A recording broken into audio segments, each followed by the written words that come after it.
જ્યારે પણ કોઈ પણ સત્સંગની શરૂઆત કરીએ ત્યારે સૌથી પહેલા મંગલાચરણથી આપણે કરતા હોઈએ છીએ. સેવાની પણ શરૂઆત જ્યારે કરીએ ત્યારે શ્રી મહાપ્રભુજી યમુનાજીના સ્મરણ કરી મંગલાચરણ કરતા હોય અને ઠાકોરજીને પોઢાડીને મંદિર બંધ કરીએ, દંડવત કરીએ, ત્યારે આ આશ્રયનું પદ બોલી અને પછી આપણે નીકળતા હોઈએ છીએ. એટલે કે જેમ એક દેશનું કોઈ રાષ્ટ્રગાન હોય એવું પુષ્ટિ માર્ગનું કોઈ રાષ્ટ્ર ગીત આપણે કહી શકાય, રાષ્ટ્રીય કીર્તન કોઈ એન્થમ જેવું કહી શકાય, તો એ આપણું આ આશ્રયનું પદ છે.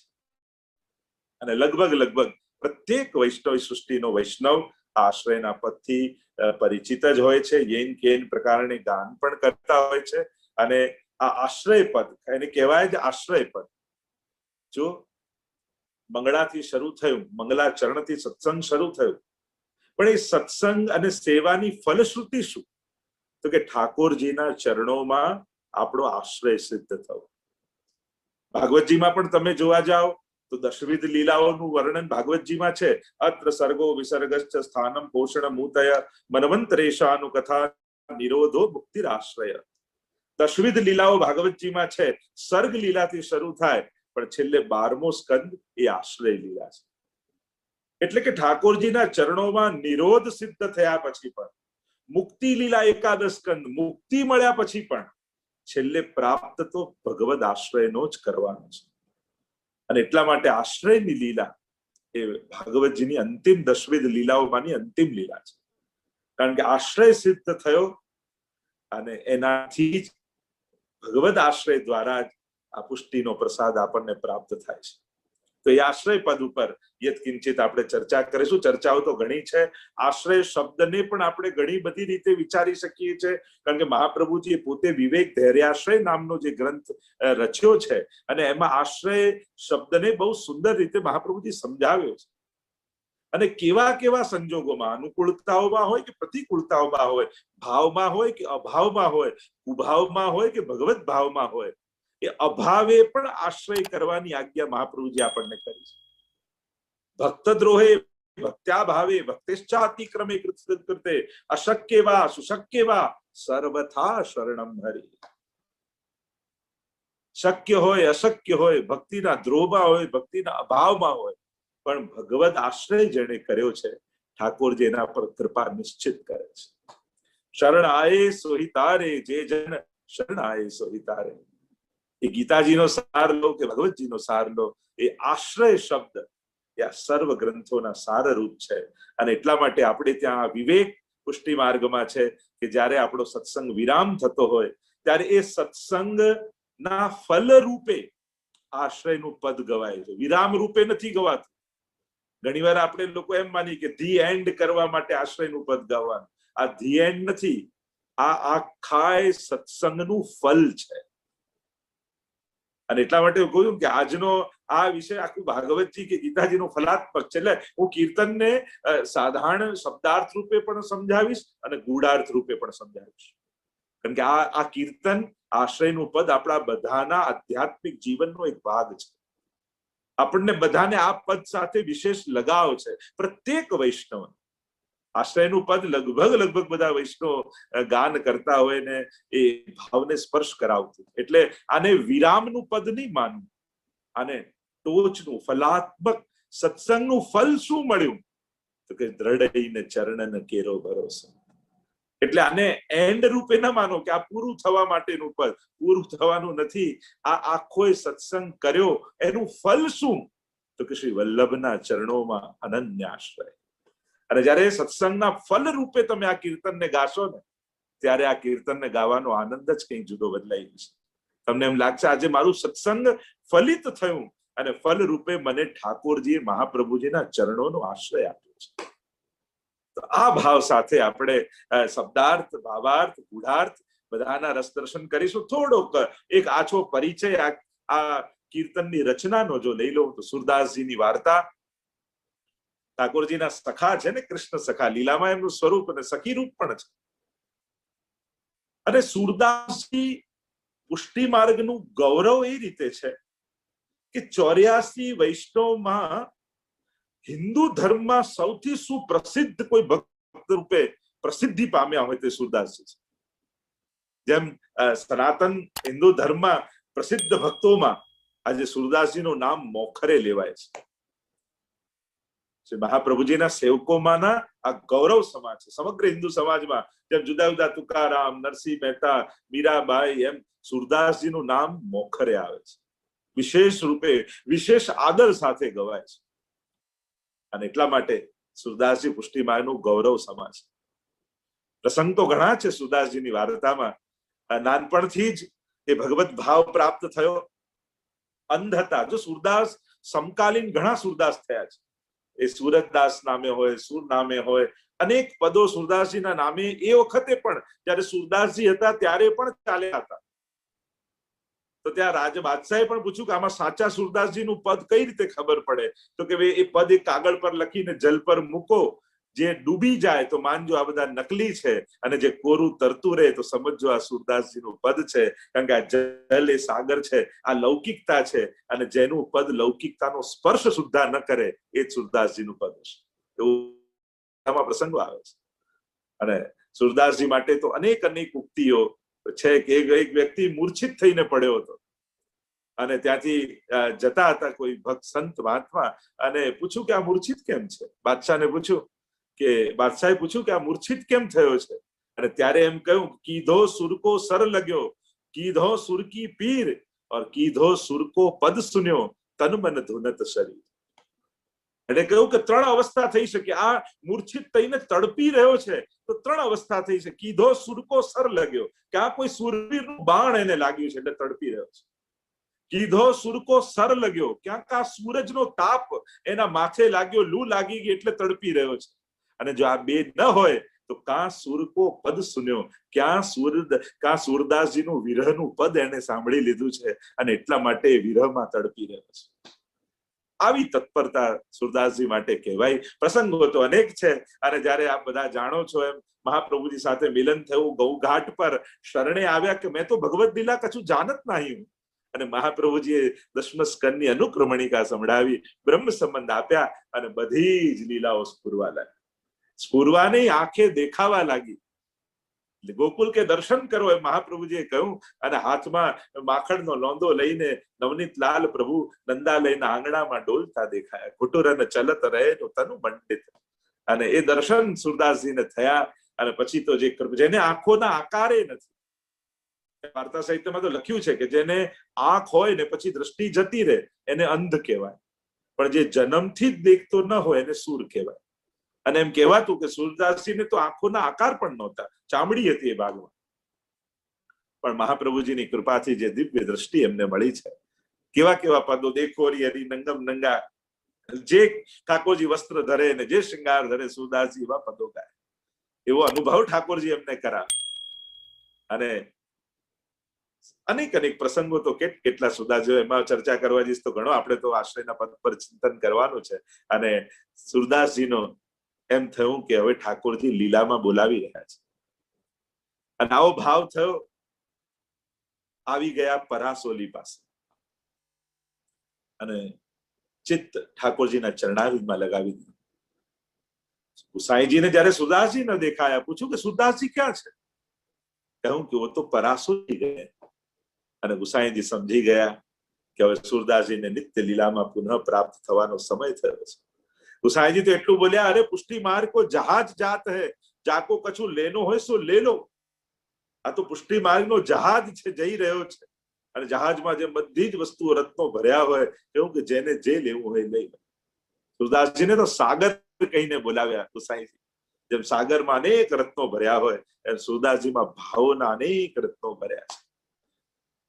બધા જ ભગવત ચતુર્બુદાસજી આદિ બધા જ વૈષ્ણવને લઈને ગુસાઈજી પધાર્યા પરાસોલી ચંદ્ર સરોવર. આજે પણ તમે જોશો તો સુરદાસજીની બેઠક છે. ચંદ્ર સરોવર તમે બ્રજમાં જાઓ અને ત્યાં સુરદાસજીનું સ્થાન છે. આપણે ત્યાં અષ્ટ સખાઓના 8 દ્વાર છે ગિરિરાજજીના ફરતે. અને આ ચંદ્ર સરોવર પરનું પરાસોલીનું દ્વાર એના મુખિયા સુરદાસ છે. અને પોતાના દ્વાર પાસે આવીને સુરદાસજી ઠાકોરજીના ચરણોમાં યુગલ સ્વરૂપની અલૌકિક રસમય લીલાઓમાં ચિત્ત લગાવીને સૂતા છે. જ્યાં સમાચાર મળ્યા કે ગુસાઈજી પધાર્યા, આંખો બંધ કરીને સૂતા અને ગુસાઈજીએ પધારીને ધીમે રહીને મસ્તક પર હાથ મૂક્યો અને સ્પર્શથી અનુભવ થઈ ગયો કે પ્રભુ ચરણ પધાર્યા છે. ઠાડા થઈ ગયા, એકદમ જાણે પુનઃ ચેતન આવી ગયું હોય. અને ગુસાઈજીના ચરણ સ્પર્શ કરીને દંડવત કર્યા. પૂછ્યું ये मार्ग को सिद्धांत कहा है, ભજ સખી ભાવ ભાવિક દેવ, અનેક પદો રચ્યા છે, અત્યારે એનો વિસ્તાર નથી કરતો.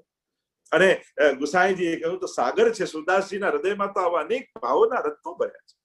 અને એટલામાં બાજુમાં ઉભેલા ચતુર્ભુજ દાસજીએ પ્રશ્ન કર્યો કે સુદાસજીએ તો લક્ષાવિધ 1.25 લાખ પદો ઠાકોરજીના રચ્યા, અને હે પ્રભુ ચરણ આપ કહો છો કે મહાપ્રભુજીની વિશેષ કૃપા એમના પર છે, તો સુરદાસ ઠાકોરજીના જયારે 1.25 લાખ પદો રચ્યા હોય અને મહાપ્રભુજીનું એકે પદ ન રચ્યું, ત્યારે થોડુંક સ્મિત મુખમાં કરતા સુરદાસજી બોલ્યા કે ન્યારો દેખતો તો ન્યારો ગાતો. બંનેમાં ભેદ જોયો હોત તો બે જુદા નામ લખીને અનેક પદો રચ્યા હોત. આ બધા જ પદો મેં તો શ્રી વલ્લભના જ રચ્યા છે, ખાલી નામ ઠાકોરજીનું ધર્યું છે. મેં ક્યારે બંનેમાં ભેદ જોયો જ નથી. એહી તેહી તેહી એહી કછું ન સંદેહી. શ્રી વલ્લભ અને શ્રીજીને ભેદ કરીને જાણ્યા જ નથી, અને એટલા માટે બે નામનો પ્રશ્ન જ નથી આવતો. હવે જય શ્રી કૃષ્ણ કરો કોઈને, પછી જય શ્રી વલ્લભ કરવાની જરૂર જ નથી. કારણ કે કૃષ્ણ અને વલ્લભમાં ભેદ જુઓ તો તમને એમ થાય કે જય શ્રી કૃષ્ણ કર્યા, જય શ્રી વલ્લભ તો કર્યા નહીં. અરે કૃષ્ણ અને વલ્લભમાં ભેદ ક્યાં છે? એક જ તો છે. આ ભેદ બુદ્ધિ જ દોષ દૃષ્ટિ છે. હરિરાયજી વારે ઘડીએ ચેતવે છે શિક્ષાપત્રમાં, જો ભેદ બુદ્ધિ ન થઈ જાય. ક્યાંય ઠાકોરજી, મહાપ્રભુજી, યમુનાજી, ગુસાઈજી આ વિવિધ સ્વરૂપોનો આનંદ લેવાય. કારણ કે વિવિધ સ્વરૂપોની વિવિધ પ્રકારની કૃપા છે, વિવિધ આસક્તિઓ ભક્તોની છે, પણ ભેદ બુદ્ધિ ન જાણે. અને જયારે સુરદાસજીએ કહ્યું કે ચતુર્ભુજદાસ તમે પ્રશ્ન કર્યો છે, તો આજે આ પદ હું ગાઉં છું, એને મારા 1.25 લાખ પદોનો સાર જાણજો. એટલે આશ્રયનું પદ એ વિરામ માટેનું પદ નથી, આ બધા જ પદોની ફલશ્રુતિ છે. સાર કોને કહેવાય કે તમે ફૂલમાંથી જયારે અર્ક કાઢો ને અત્તર બને, ત્યારે કેટલા હજારો ફૂલોમાંથી આટલું અત્તર બનતું હોય, એમ 1.25 લાખ પદો રૂપી પુષ્પોનું અત્તર એ આપણું આશ્રયનું પદ છે. એને સાર રૂપ જાણજો. અને આમ કહી અને સુરદાસજીએ શ્રી ગુસાઈજી તરફ દ્રષ્ટિ કરી. દ્રઢઈન ચરણન કેરો ભરોસો, દ્રઢઈન ચરણન કેરો. અને અહીંયાથી શરૂઆત કરી. દ્રઢઈન ચરણન કેરો ભરોસો. 4 ટૂંકમાં આખું પદ છે, અને ચારે ટૂંકમાં વૈષ્ણવના ધર્મ, અર્થ, કામ અને મોક્ષ, આ ચારેયનું વર્ણન સુરદાસજીએ કરી દીધું છે. સીધો સાદો એનો અર્થ કરીએ તો બધાને સમજાય એમ છે. પહેલા એક સીધો સાદો અર્થ કરીને સમજાવું અને પછી થોડા ઊંડા આપણે એમાં જઈશું. શરૂઆત કરી દ્રઢ ઇન ચરણન કેરો ભરોસો. દ્રઢ શેમાં? ઇન ચરણન, આ ચરણો, કેરો ભરોસો, એ સંપૂર્ણ ભરોસો, દ્રઢ ભરોસો. આપણા ભરોસાની તકલીફ એ છે, જાગે છે તરત ને ભાગે છે તરત. વિશ્વાસ છે, દ્રઢતાની કમી હોય છે, અને દ્રઢતા વગરનો ભરોસો અધૂરો છે. કરો તો પૂરો ભરોસો કરો. ભરોસાનો એ આવેશ ન હોય. ધાર્યું થયું ત્યારે જ ભરોસો રહે, અને ધાર્યું તો ન થયું ત્યારે ભરોસો ઉઠી જાય. અંગદના પગ જેવો ભરોસો હોય. પેલું અંગદે પગ મૂક્યો ને કહ્યું ને કે જો હલાવી દે તો હું રાવણ સીતાજીને હારી જાઉં. અને જયારે રાવણ હાર્યો, હલાવી ન શક્યો, ત્યારે બધાએ બહાર આવ્યો, ત્યારે બધાએ પૂછ્યું કે અરે હલાવી દીધો હોત તો થાત શું? અને ખબર છે જો હલી જાત તો થાત શું? કહ્યું કે ભરોસો રાખ્યો હોય ને, પછી જોતોના વિચાર આપણે ન કરવાના હોય, પછી તો રામ જ એને સાચવી લેતા હોય. એમ જ એક વાર જે ભરોસો મૂક્યો, પછી એવો ભરોસો રાખો કે ઠાકોરજી પછી સઘળું કરવા બંધાયેલા છે. તો દ્રઢઈને ચરણન કેરો ભરોસો, શ્રી વલ્લભ નખ ચંદ્ર છટાબિન સબ જગમાં અંધેરો. અને બીજી ટૂંકમાં કહે છે શ્રી વલ્લભના નખચંદ્ર બિન, એ નખચંદ્ર માંથી આવતા પ્રકાશ. કારણ કે નખચંદ્ર પણ 10 પ્રકારના, એટલે 10 પ્રકારની ભક્તિ છે. સપ્તશ્લોકીમાં પણ યદંગરી નખ મંડલ પ્રસુત વારી પિયુષ યુગ વરાંગ હૃદય કલી તૃણમીવે એ તુચ્છીકૃત. ત્યાં પણ ગુસાઈની સપ્તશ્લોકીમાં અદ્ભુત શ્રી વલ્લભના ચરણારવિંદની વાત કરે છે કે આ નખચંદ્રમાંથી એ સરતું જલબિંદુ એ જ તો આ કલીની ઔષધિ છે. એ જ તો અજ્ઞાનનો નાશ કરનારું છે. તો શ્રી વલ્લભ નખચંદ્ર છટાબિન સબ જગમાં જંત્રે. જો દર્શન કરતા શીખવાડ્યું. આપણે ચરણારવિંદની વાત કરીએ, ચરણ સ્પર્શની વાત કરીએ, ચરણોદક એટલે કેસર સ્નાનની વાત કરીએ, ચરણ ગંધની વાત કરીએ, પણ કેવલ ચરણના દર્શન નથી થતા, એના નખચંદ્રના પણ દર્શન થાય છે. જો હાથ જ્યારે નિકટ જાય ત્યારે સ્પર્શ થઈ શકે, પણ દૂરથી જ્યારે આપણો અધિકાર ન હોય ને આપણે પ્રવેશ ન કરી શકતા હોય ત્યાં નખચંદ્રના, ઠાકોરજીના પણ જ્યારે દર્શન કરો ને હવેલી આદિમાં પણ, તો ઠાકોરજીના નખાભૂષણ ધરાવવામાં આવે, એમાંથી પ્રકાશ, નંદનો પ્રકાશ હોય, એના દર્શન કરવા એ 10 પ્રકારની ભક્તિનું પ્રતીક છે. આ 10 નખચંદ્ર, 9દા ભક્તિ ને 10મી પ્રેમ લક્ષણા ભક્તિ. જો ચર્ચાઓ તો ઘણી બધી કરી શકાય, પણ આ તો આશ્રયનું પદ તો એવું છે ને કે 7 દિવસ એના ઉપર કથા થઈ શકે. એટલું બધું ગૂઢ અને વિસ્તાર વાળું છે, એટલું બધું આમાં સમાહિત છે. પણ હું સંક્ષિપ્તમાં પહેલા સાદો અર્થ તમને કરાવીને પછી થોડાક ઊંડાણમાં આપણે પ્રવેશ કરીશું. તો શ્રી વલ્લભ નખચંદ્ર છટાબિન સબ જગમાં જંત્રે. કારણ પ્રીત બંધી શ્રી વલ્લભ પદ સો ઓર ન મન में આવે. તો પ્રેમીની દ્રષ્ટિ તો પ્રિયતમ તરફ હોય, બીજે તો બધે અંધકાર. એટલે ભક્ત માટે પ્રકાશ તો કેવલ વલ્લભના ચરણારવિંદમાંથી છે, બાકી તો બધું અંધકાર જ છે. સાધન ઓર નહીં આ કલી में જાસો હોત નિવેરો. બીજા કયા સાધન કરી શકશો? કોનો સંગ કરી શકશો? કોનો હાથ પકડશો? બધા અસમર્થ છે, તારવા સમર્થ નથી. હા, બાજુમાં આવીને રડી લેશે, દુઃખ અભિવ્યક્ત કરી લેશે, અફસોસ કરી દેશે. દુઃખ દૂર કરવાનું સામર્થ્ય ક્યાં બધામાં છે? લોકોનું સામર્થ્ય કેટલું છે? દુઃખમાં સાથ આપવાનું. દુઃખ દૂર કરવાનું સામર્થ્ય નથી.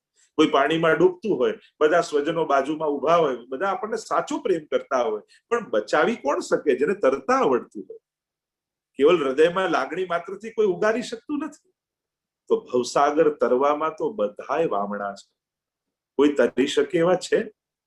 તો આપણને ડૂબતા કોણ ઉગારશે?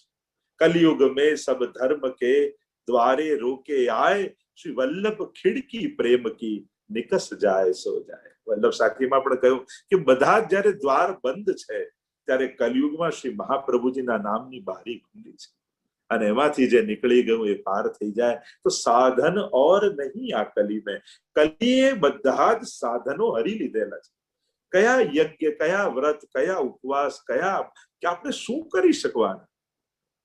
કેવા સંજોગોમાં બંધાયેલા વ્યક્તિ, આવા સંસારમાં ચારે તરફથી ગ્રસિત થયેલો વ્યક્તિ કયા ધર્મના સાધનો કરી શકવા?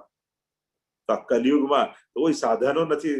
સર્વ માર્ગેષુ નષ્ટેષુ કલૌ ચ ખલ ધર્મિણી આસંડ પ્રચુરે લોકે કૃષ્ણ એવ ગતિર્મમ. મહાપ્રભુજી પોતે આજ્ઞા કરે છે કે અત્યારે કોઈ સાધન છે નહીં, આશ્રય જ એકમાત્ર સાધન છે.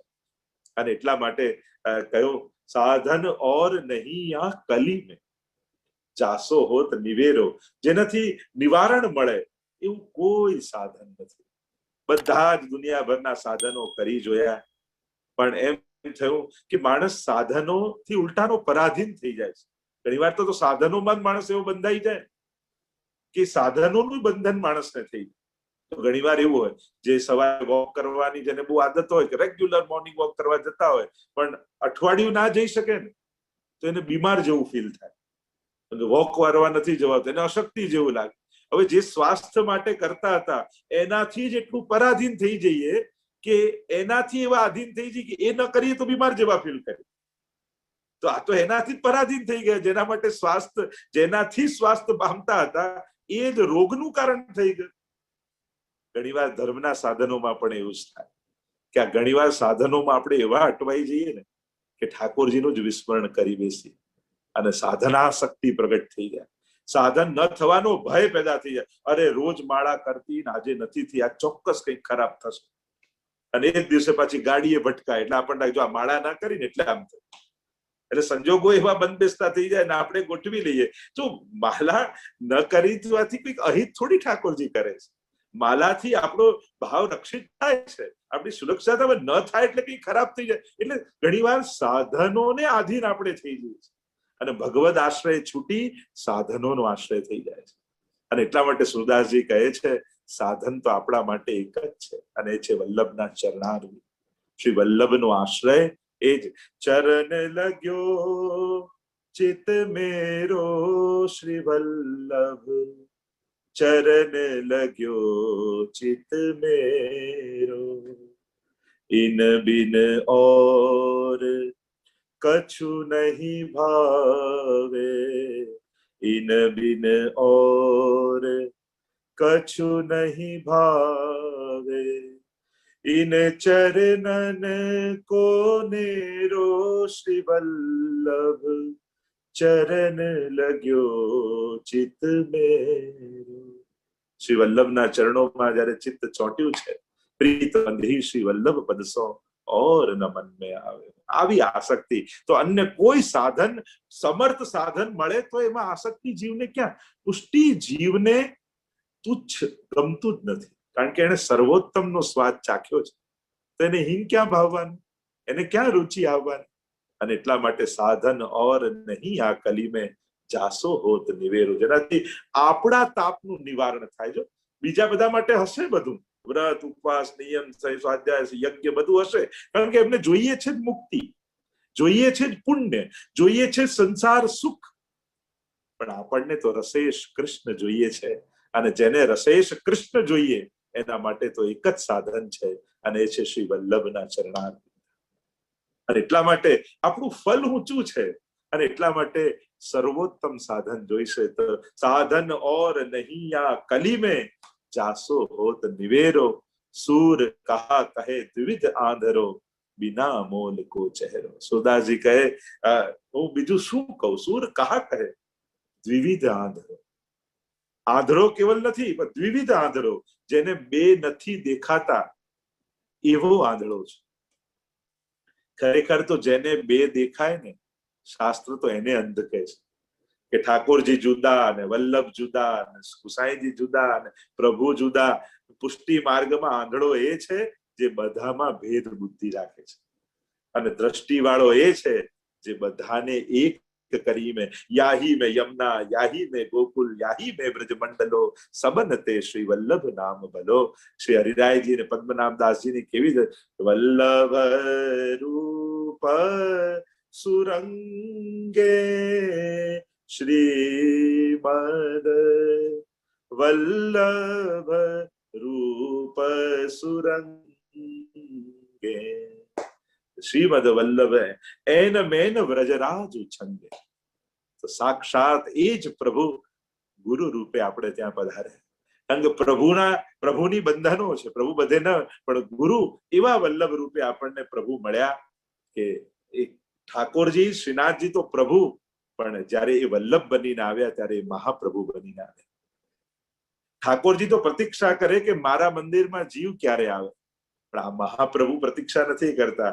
તું ના આવે તો હું ચાલતો ચાલતો ખુલ્લા ચરણારવિંદથી તારા ઝૂંપડા સુધી આવી અને તારો અંગીકાર કરીશ, તારો સ્વીકાર કરીશ, પ્રભુ સાથે તારો હસ્તમેળાપ કરાવીશ. સૂર કહા કહે દ્વિવિધ આંધરો, જેને બે નથી દેખાતા એવો બિના મોલ કો ચહેરો. તો જેની કોઈ બિના મોલ કો, જેનું કોઈ મૂલ્ય નથી એવો ચહેરો છે, એવો હું આપનો સેવક છું, એવો હું આપનો દાસ છું. શુલ્ક દાસિકા, ગોપીજનો પણ કહ્યું ને, ગોપી ગીતમાં કહ્યું છે કે પ્રભુ અમે શરદ ઉદાસ સાધુ જાત સત સરસી જો દરસ શ્રી પ્રસાદશા, અને અશુલ્ક દાસિકા, અમે તો કેવી છે, અમારી કોઈ કિંમત નથી, એવા બિના મોલકો, અમારું કોઈ મૂલ્ય નથી. કારણ કે ભક્તનું મૂલ્ય, સેવકનું મૂલ્ય, એની કિંમત તો ગુરુ અને પ્રભુની ઓળખાણથી હોય છે.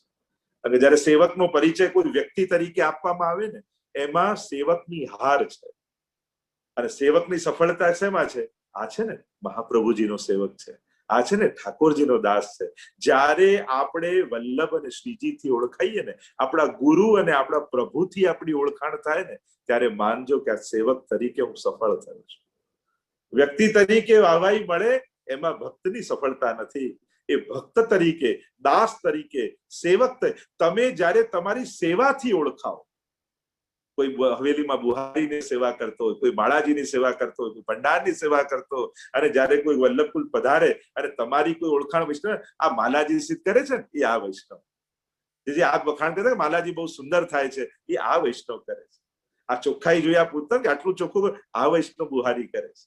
આ સુંદર સામગ્રી છે ને, આ વૈષ્ણવ બનાવે છે. સેવકની ઓળખાણ એની સેવાથી હોવી જોઈએ, એના વ્યક્તિત્વથી નહીં. એની પદ પ્રતિષ્ઠા સંસારમાં મળેલા એના પદ પ્રતિષ્ઠાથી એની ઓળખાણ નહીં. ગુરુ અને પ્રભુની આગળ આપણી ઓળખાણ આપણી સેવાથી જ્યારે આપવામાં આવે ત્યારે આપણી સફળતા હોય છે. સૂર કહા કહે દ્વિવિધ આંધરો, વિના મોલ કો ચહેરો. જેને કોઈ કિંમત નથી એવો હું આપનો દાસ, અને દ્રઢ ઇન ચરણ કેરો ભરોસો. એવો મારો ભરોસો દ્રઢ આપના ચરણોમાં છે.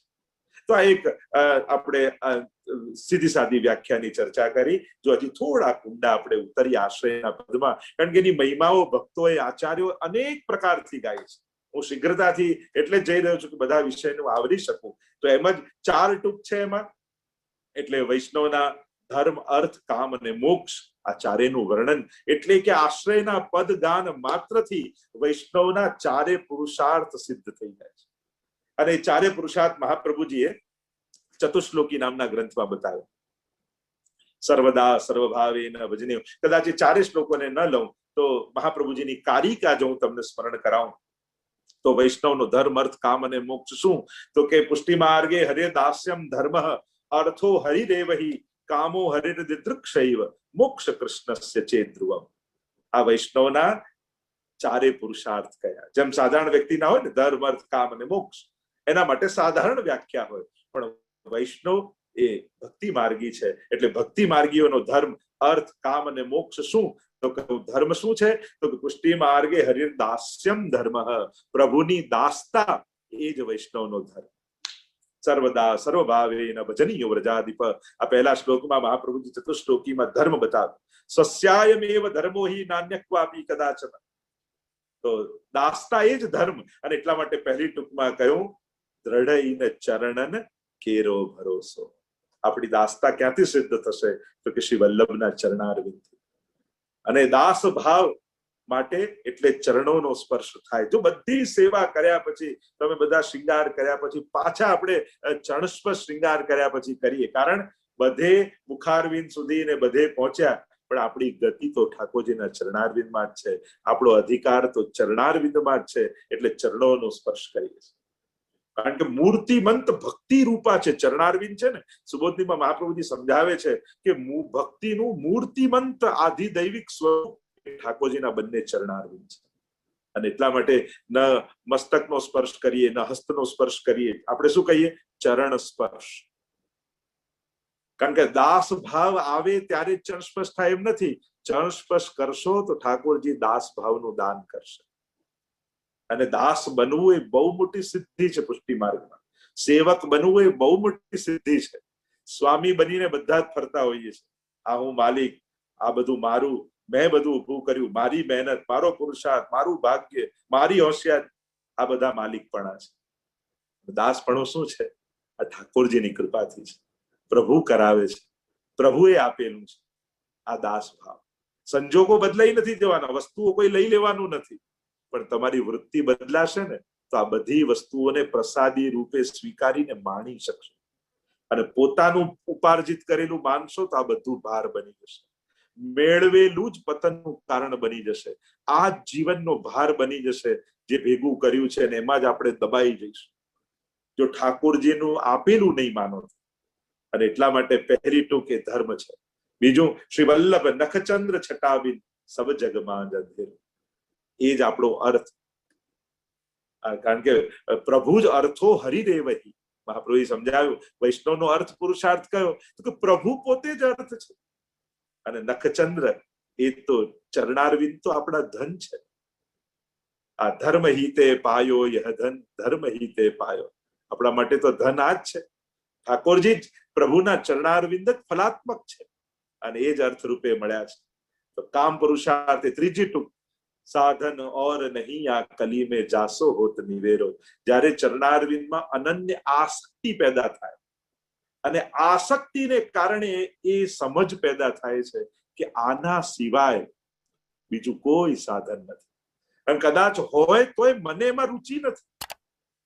જો અરુચિ થઈ જાય, જે નિષ્ફળ છે, જે સમર્થ નથી, એનામાં અરુચિ પેદા થઈ જાય. મારું કલ્યાણ તો આ ચરણારવિંદથી, અને ચરણારવિંદની આસક્તિથી ચકૈરી ચલ ચરણ સરોવર જહાં નહીં પ્રેમ વિયોગ. ચરણારવિંદની તો કેવી કેવી મહિમાઓ ગાય છે. ચરણ કમલ વંદો હરિરાઈ જાકી કૃપા પંકુ ગિરી લંગે અંધે કો સમ. વિચાર કરો, એક ચરણારવિંદ કેવું સામર્થ્ય આપે છે માણસને. અને એટલા માટે સાધન ઓર નહીં આ કલી મેં જાસો હોત નહીં. આજ આપણો અર્થ, કારણ કે આજ આપણો કામ પુરુષાર્થ કે અમારું મન શ્રી વલ્લભના ચરણ સિવાય બીજા કશાની કામના નથી કરતું. અમારા માટે તો સાધન પણ એ જ છે અને ફલ પણ એ જ છે. અને છેલ્લે મોક્ષ પુરુષાર્થ, તો મોક્ષ પુરુષાર્થને સમજાવતા મહાપ્રભુજી આજ્ઞા કરે છે કે મોક્ષ કૃષ્ણસ્ય ચેત ધ્રુવમ. ઠાકોરજીના ચરણોમાં ચિત્ત ચોંટી જવું, પ્રભુમાં મન લાગી જવું, અખંડ ચરણોમાં મન સ્થિત થઈ જવું, એ જ વૈષ્ણવનો મોક્ષ છે.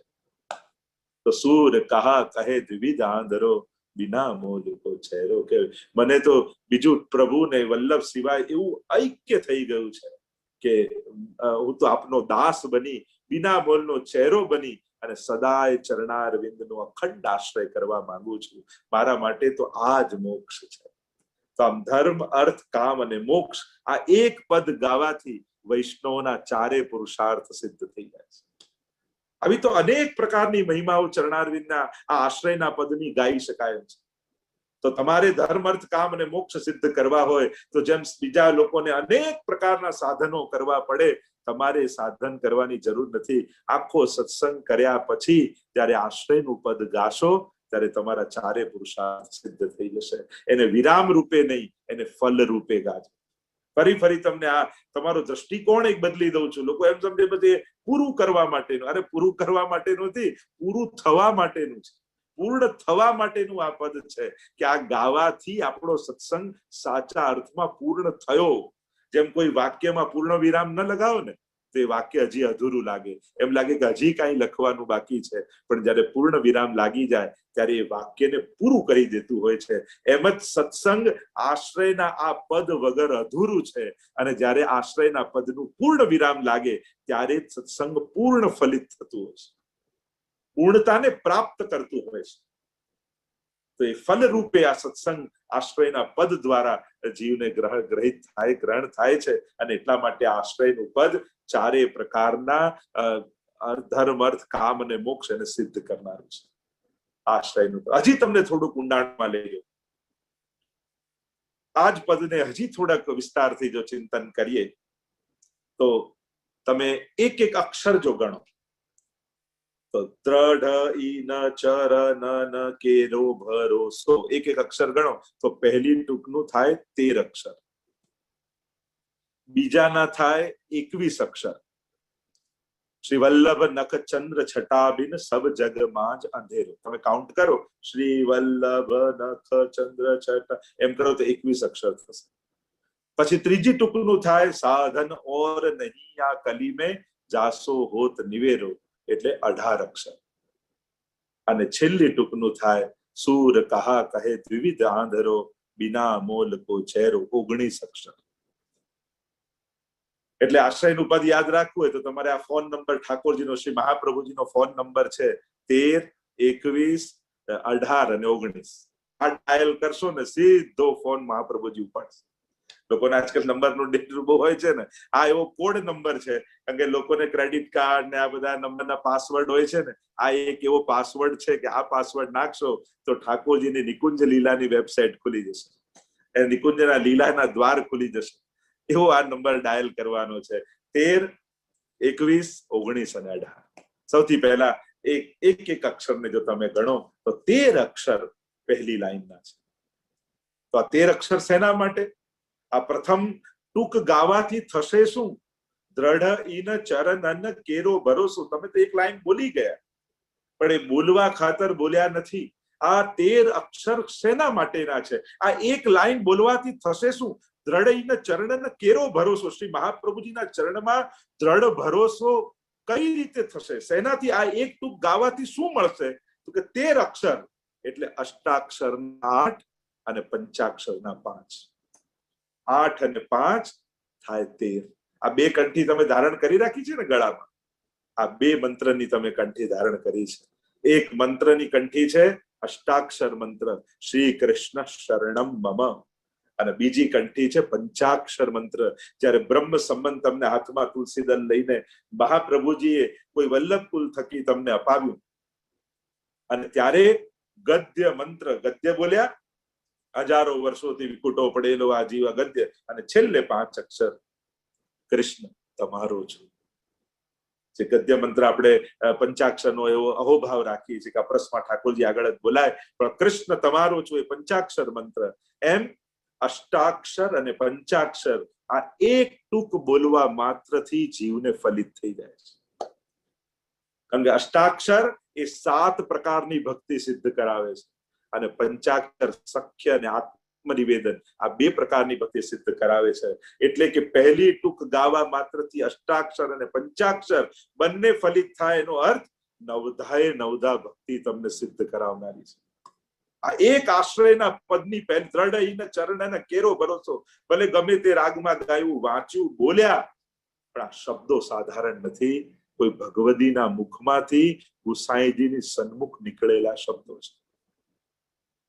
જો એ શબ્દો, આ કીર્તનો ક્યાં કોની આગળ ગવાયા છે, કેમ વલ્લભાખ્યાનની આટલી મહત્તા કહીએ છે? કારણ કે ગુસાઈજીની સામે બેસીને ગોપાલદાસે ગાયું છે, અને ગુસાઈજીની સન્મુખ જ્યારે કોઈ વાણી, અને એ પણ આવા ભગવદીઓના મુખે, જેના માટે ગુસાઈજી કહેતા પુષ્ટિ માર્ગ કો જહાજ જાત હૈ, જો સાગર હૈ, એવું જાણે જેની કાની ઠાકોરજી મહાપ્રભુજીને ગુસાઈજી રાખતા હોય, આવા ભગવદી સુરદાસજીના મુખે ગવાયેલો, અને એના એક એક અક્ષર કેટલી મહત્તા રાખે છે, આ કોઈ સાધારણ નથી.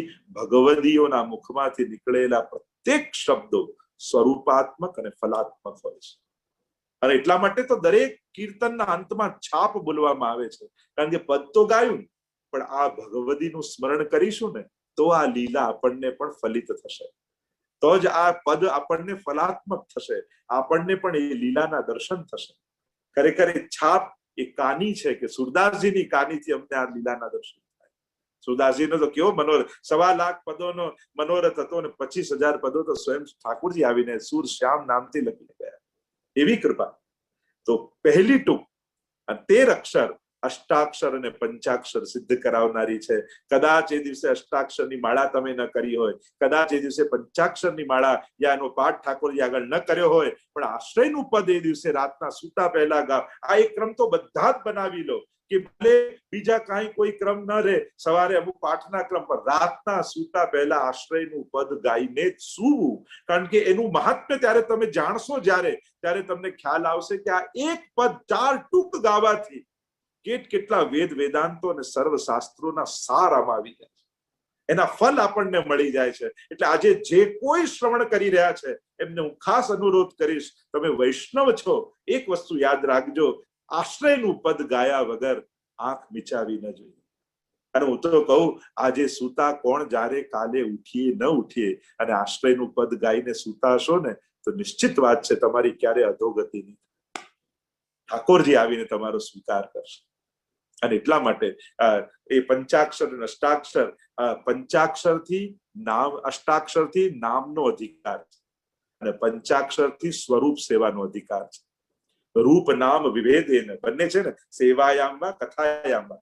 અને એટલા માટે આ પહેલી ટૂંક ગાવાથી અષ્ટાક્ષર અને પંચાક્ષર બંને સિદ્ધ થાય. એટલે કે નામ ભક્તિ, સ્મરણ ભક્તિ અને સ્વરૂપ ભક્તિ, આ બંનેનું ફલ આપનારી આ પહેલી ટૂંક છે. અષ્ટાક્ષર નામ લેવાનો અધિકાર આપણને મળે છે, અને પંચાક્ષરથી સ્વરૂપ સેવાનો અધિકાર મળે છે. અને આ એક ટૂંક ગાવા માત્રથી આપણું આજનો સત્સંગ અને આપણી સેવા આ બંને ફલાત્મક બની જાય છે. કદાચ એ દિવસે તમે સેવાય નહીં પહોંચ્યા હો ને, પણ આશ્રયનું પદની પહેલી ટૂંક ગાઈ હશે ને, એ ગાવા માત્રથી ઠાકોરજી તમારી સેવા આજની માની લેશે. એવું મહાત્મ્ય પહેલી ટૂંકનું છે. હજી ઘણી ચર્ચા કરી શકાય, પણ બહુ વિસ્તાર કરવા જઈશ તો ઘણો સમય જશે. બાકી અષ્ટાક્ષર અને પંચાક્ષર આ 13 અક્ષર દ્રઢઈને ચરણન કેરો ભરોસો સિદ્ધ કરાવનારી પહેલી ટૂંક છે. આ પહેલી લાઈન ગાવા માત્રથી આ બંને મહામંત્રો જેને આપણે કહીએ છીએ, અષ્ટાક્ષરના એક એક એક એક શ્રી સૌભાગ્યમ સંપ્રાપ્તિ ધનવાન રાજલમ પુરુષોષેત પાપમ, તમને એક એક એક એક જો લાઈન ગણાવવા જાવ, એક એક અક્ષર તો ઘણો સમય જાય અષ્ટાક્ષર ને પંચાક્ષરનો, અને એ બધું ચરિતાત્મક જોવા જાવ તો 84 વિષ્ણુની વાર્તામાં તમને આ બધું જ ફલિત થયેલું દેખાશે. અચ્યુતદાસ પર કેવી કૃપા મહાપ્રભુજીએ કરી કે પોતાના ચરણારવિંદનું જલ ખાલી આપ્યું ને નેત્રોમાં લગાડ્યું. રોજ શ્રીનાથજી બાબા જે વસ્ત્ર શૃંગાર ધરે એ અહીંયા બેઠા બેઠા અચ્યુતદાસના દર્શન થાય. અને ગુસાઈજી સેવા પહોંચ્યા પછી અચ્યુતદાસને મળવા આવે અને પૂછ્યું કે રોજ જયરાજ કેમ પધારો છો? તો તમારી આંખોમાં મને શ્રી વલ્લભના દર્શન થાય છે. જાણે મહાપ્રભુજી પોતાનું સ્થાપન એમનામાં કરી દીધું. કેવી કૃપા! તો પહેલી ટૂંકમાં દ્રઢઈને ચરણને કેરો ભરોસો, 13 અક્ષર અને અષ્ટાક્ષર અને પંચાક્ષર બંને મળીને 13 થાય, અને આમ આ 13 એમાં બિરાજમાન છે. બીજી ટૂંકમાં કહ્યું કે શ્રી વલ્લભ નખ ચંદ્ર છટાબિન સબ જગમાં અંધેરો, 21 અક્ષર. શ્રી મહાપ્રભુજીના ચરણારવિંદ વગર આ બધું જ અંધકાર છે. પ્રકાશ તો એમના નખચંદ્રમાં છે. અને 21 અક્ષર એ 10 પ્રાણ અને 11 ઇન્દ્રિયો એની શુદ્ધિ કરે છે. 10 અને 11 21 શાસ્ત્રોમાં 10 પ્રાણ માનવામાં આવે છે. જો પ્રાણ અપાન વ્યાન ઉદાન સમાન નકુલ દેવદત્ત ધનંજય એવા 10 પ્રાણ, પ્રાણ અપાન સમાયુક્ત પચામ્યનમ ચતુર્વિધમ, એમ ભગવાન પણ અનેક પ્રકારથી યોગશાસ્ત્રમાં પણ એનો પ્રકાર છે. આ 10 પ્રકારના પ્રાણ જે છે એનાથી આખું શરીર ચાલે છે. તો આ બીજી ટૂંક ગાવા માત્રથી 10 પ્રકારના પ્રાણની શુદ્ધિ થાય છે અને 11 ઇન્દ્રિયોની શુદ્ધિ થાય છે. જો આખો દિવસે 11 ઇન્દ્રિયો દ્વારા મનુષ્ય વિવિધ વિષયો જ ભોગવ્યા છે. એ કાનના હોય, આંખના હોય, નાકના હોય, મુખના હોય, 5 જ્ઞાનેન્દ્રિય, કર્મેન્દ્રિય, 11મું મન, આમ 10 પ્રકારની 11 પ્રકારની ઇન્દ્રિય કહીએ ને, 5 જ્ઞાનેન્દ્રિય અને 5 કર્મેન્દ્રિય અને 11મું મન. અને આખો દિવસ 24 કલાક મનુષ્ય શ્રોત્રમ ચક્ષુસ્પર્શનમ ચ રસનમ ગ્રહણમ એવ ચ અધિષ્ઠાય મનશ્ચાય વિષયાનુપસેવતે, ભગવદ ગીતામાં ભગવાન કહે છે ને કે આના દ્વારા વિષયોનું જ સેવન કરે છે, સંસાર જ ભોગવીએ છે. તો વિચાર કરો કેટલો કચરો એક દિવસમાં 11 ઇન્દ્રિયોમાં ભરાઈ જાય છે. એટલે લૌકિક ભાષામાં કહું તો આ એક ટૂંક ગાવાથી બીજા નંબરની તમારી 11 ઇન્દ્રિયોનું ડિટોક્સ થઈ જાય છે. આ બધું વિશુદ્ધિકરણ થઈ જાય છે. બાકી આ 11 ઇન્દ્રિયોના આ જેટલા વિષયો ભોગવો છો બધા કર્મ બની જાય, અને કર્મ બનીને ભાગ્ય ને એનાથી કર્મ ફળ ભોગવવા પડે. પણ જે રોજ રાતના આશ્રયનું પદ ગાય ને એના એ દિવસના ઇન્દ્રિયો દ્વારા થયેલા કર્મો એ જ સમય સમાપ્ત થઈ જાય છે અને 11 ઇન્દ્રિયો વિશુદ્ધ બની જાય છે. અને એટલા માટે ચોક્કસ કહીશ, રોજ રાતના સૂતા પહેલા આશ્રયનું પદ ગાજો, અને બીજી ટૂંક જ્યારે ગાશો ત્યારે તમારા સર્વ પ્રાણો 10 પ્રાણો વિશુદ્ધ બનશે અને 11 ઇન્દ્રિયો પરિશુદ્ધ બની જશે. કારણ જેમ લોઢાને પારસમણીનો સ્પર્શ થાય ને સોનું બની જાય, તો આ સુરદાસજીની વાણી 11 ઇન્દ્રિયો માટે પારસમણી છે. અને આ પારસમણીનો સ્પર્શ થશે તો આ જ લૌકિક ઇન્દ્રિયો એ વિષય ભોગ ન કરતા સોના જેવી વિશુદ્ધ બની જશે. અને એટલા માટે બીજી ટૂંક એ 21 અક્ષર છે, 10 પ્રાણ અને 11 ઇન્દ્રિયો. ત્રીજી ટૂંકમાં જોવા જાવ તો સાધન ઓર નહીં યા કલી में જાસો હોત નિવેરો, 18 અક્ષર. બીજું કોઈ સાધન નથી જે આ કલીમાં નિવારણ કરી શકે. તો 18 અક્ષર શું છે? તો કે 18,000 શ્લોકો ભાગવતજીમાં છે અને 18 અધ્યાયની ભગવદ ગીતા છે. એટલે કે આ ત્રીજી ટૂંક ગાવા માત્રથી ભાગવતજીના 18,000 શ્લોકોનું ફલ અને ગીતાજીના 18 અધ્યાયનું ફલ આ એક ટૂંક ગાવા માત્રથી જીવને પ્રાપ્ત થાય છે. તો વિચાર કરો, કોઈ એમ વિચાર કરે કે જીતા જીવન ભાગવત કથા કરીને જવું, પારાયણ કરીને જવું, ગીતાજીના પાઠ કરીને જવું, કદાચ ન થઈ શક્યા, પણ આશ્રયનું પદ ગાયું હશે તો આ ત્રીજી ટૂંકના 18 અક્ષર જેની જીહ્વા પર આયા હશે એને ભાગવતજીના 18,000 શ્લોકોના પારાયણ કર્યા બરાબર છે. એને 18 અધ્યાયની ગીતાજીનું પારાયણ કર્યા બરાબર છે. કારણ કે ભાગવતજીની અંતિમ લીલા આશ્રય લીલા છે અને આશ્રયનું પદ છે. અને ગીતાજીમાં પણ સર્વ ધર્માન પરિત્યજ્ય મામ એકમ શરણમ બ્રજ અહમ ત્વા સર્વ પાપેભ્યો મોક્ષયિષ્યામિ મા શુચ. છેલ્લે પણ ત્યાં ગીતાજીમાં પણ આશ્રય છે, તું મારા શરણમાં આવી જા. નષ્ટો મોહ સ્મૃતિર્લબ્ધા તત્પ્રસાદાન્મયાચ્યુત સ્થિતોસ્મિ ગત સંદેહ કરિષ્યે વચનમ તવ. બે હાથ જોડીને અર્જુન જયારે દંડવત કરીને બેસી ગયો પ્રભુ પાસે ને કહ્યું, હવે આપ જેમ આજ્ઞા કરશો એમ કરીશ. ગીતાજીનું પણ ફળ આશ્રય અને ભાગવતજીનું ફળ પણ આશ્રય. તો ત્રીજી ટૂંકના આ 18 અક્ષર એ 18,000 શ્લોકોના સાર રૂપ અને ફલ રૂપ છે. વિચાર કરો વૈષ્ણવ, ક્યારે આપણે ભાગવતજીનું પારાયણ કરી શકવાના? ક્યાં સંસ્કૃત કોને શ્લોક બોલતા આવડે, કોને આવડે ન આવડે, કેમ આવડે? પણ વિચાર કરો કેવી કૃપા સુરદાસજીએ આપણા ઉપર કરી કે આપણને સારમાં સાર આપીને ગયા છે કે આ એક સરના 1.25 લાખ પદોના ફલરૂપ જાણજો. તો સુરદાસજીએ 1.25 લાખ પદોમાં આખું ભાગવતજી પણ રચ્યું છે. સુર સાગર છે આખું એક પુસ્તક, જેમાં આખા ભાગવતજી પરના કીર્તનો સુરદાસજીના છે. હું એમને ભાગવતજીના 18,000 શ્લોકો આમાં નથી કહી રહ્યો 18 અક્ષરમાં. સ્વયં ભાગવતજીનું કીર્તનાત્મક સ્વરૂપ સુરદાસજીએ લખ્યું છે સુરસાગરમાં. બધી જ લીલાઓના પદ્યાત્મક કીર્તનો લખ્યા છે. અને એટલા માટે સુરદાસજીના પોતાના વચન શું છે? મારા 1.25 લાખ પદોના સાર રૂપ આને જાણજો. એટલે કે 18,000 ભાગવતજીના શ્લોકો જે સુરદાસજીએ પદ રૂપે લખ્યા હતા, એના ફલ રૂપ, એના સાર રૂપ આ એક ટૂંકમાં આવી જાય 18 અક્ષર. એમ જ ગીતાજીના 18 અધ્યાયો, એ 18 અધ્યાયોનું સાર એ આશ્રય છે. અને આ ત્રીજી ટૂંક ગાવા માત્રથી ભાગવતજી અને ગીતાજી બંને ફલિત થઈ જીવનો આશ્રય સિદ્ધ થાય છે. અને છેલ્લી ટૂંક, સૂર કહા કહે દ્વિવિધ આંધરો વિના મોલ કો ચહેરો. સૂર કહા કહે દ્વિવિધ આંધળો છું વિના મોલ કો ચહેરો. અને તમે એને કાઉન્ટ કરો તો 19 અક્ષર થાય. અને આ 19 અક્ષર શું છે? વૈષ્ણવને કહે કે આ છેલ્લો મોક્ષ પુરુષાર્થ મેં કહ્યું. મોક્ષ એટલે પ્રભુની પ્રાપ્તિ, પ્રભુમાં સ્થિતિ, ભગવદ લીલામાં સ્થિતિ. એ તો આપણી મુક્તિ છે. તો આ 19 કાઉન્ટ કરજો. પહેલા એક શ્રીનાથજી, પછી મહાપ્રભુજી, પછી ગોપીનાથજી અને ગુસાઈજી. 4 થયા. શ્રીનાથજી, પછી 7 સ્વરૂપ. એમ આપણે જો કાઉન્ટ કરીએ તો શ્રીનાથજી 7 સ્વરૂપ. અને આ 7 સ્વરૂપ શું છે? આ 8 સ્વરૂપનો આખો રાસ છે. દ્વે દ્વે ગોપી, બીચ બીચ માધવ, અને જે 16 સખીઓ અને 8 સ્વરૂપનો રાસ. એટલે રાસલીલાની પ્રાપ્તિ. એ પછી તમને હજી ગુણતામાં લઈ જવું તો આખો રાસલીલામાં પણ સંદર્ભ રૂપ આનો ચર્ચા કરે. આખો રસાત્મક જો આનો ભાવાર્થ કરીએ તો આખું પદ આપણને રાસલીલાની પણ પ્રાપ્તિ કરાવે છે. તો શ્રીનાથજી, પછી 7 સ્વરૂપ એટલે થયા 8, પછી શ્રી મહાપ્રભુજી એટલે થયા 9, અને પછી ગોપીનાથજી, ગુસાઈજી એટલે 2 ઉમેરો થયા 11, પછી ગોપીનાથજીના લાલજી પુરુષોત્તમજી અને ગુસાઈજીના 7 લાલજી, એમને એડ કરો.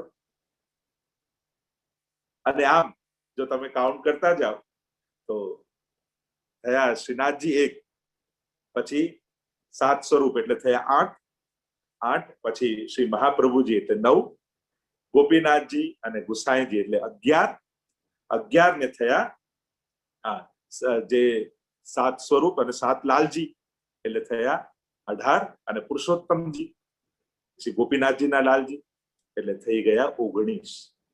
એટલે કે છેલ્લા માત્રથી કેવલ મહાપ્રભુજી માટે નથી કહી રહ્યા સૂર કહે દ્વિવિધ આંધરો, પણ કહ્યું 7 સ્વરૂપ શ્રીનાથજી, મહાપ્રભુજી, ગોપીનાથજી, ગુસાઈજી, 7 લાલજી એટલે વલ્લભનું આખું વંશ. દ્વિવિધ આંધરો, બંનેમાં ક્યારે ભેદ નહીં જોતા. તો આ 19 સ્વરૂપો આપણા હૃદયમાં કાયમ માટે સ્થિત થઈ જશે. એટલે આ છેલ્લી ટૂંક ગાવા માત્રથી શ્રીનાથજી, 7 સ્વરૂપ, મહાપ્રભુજી, તેમના વંશ, એનું આખું વર્ણન જે ગોપાલદાસજીએ નિત્ય પ્રતિ ક્ષણો શ્રી વલ્લભનો પરિવાર રસના, અને જે 9મા આખ્યાનમાં આખા મહાપ્રભુજીની વંશાવલીનું ગાન કર્યું, એ જ વંશાવલીનું સ્મરણ અહીંયા છેલ્લી ટૂંકમાં 19 સ્વરૂપોનું ચિંતન કરી અને સુરદાસજી કહે સૂર કહા કહે દ્વિવિધ આંધરો બિના મોલ કો ચહેરો. દ્વિવિધ આંધરો, આ જેટલા સ્વરૂપો છે એ બધાને મેં એક કરીને જાણ્યા છે. શ્રી પ્રભુને પ્યારા શ્રી યમુનાજીના લાડીલા એવા રસિક સત્સંગી વૈષ્ણવોને જે શ્રીના આ વચનામૃત ગમ્યા હોય તો આ વિડીયોને લાઈક કરજો, શેર કરજો અને કમેન્ટ બોક્સમાં જય શ્રી કૃષ્ણ જરૂર લખજો અને અમારી ચેનલ શ્રી વલ્લભને સબસ્ક્રાઇબ કરવાનું ભૂલશો નહીં. સર્વે વહાલા વૈષ્ણવોને ભાવથી જય શ્રી કૃષ્ણ.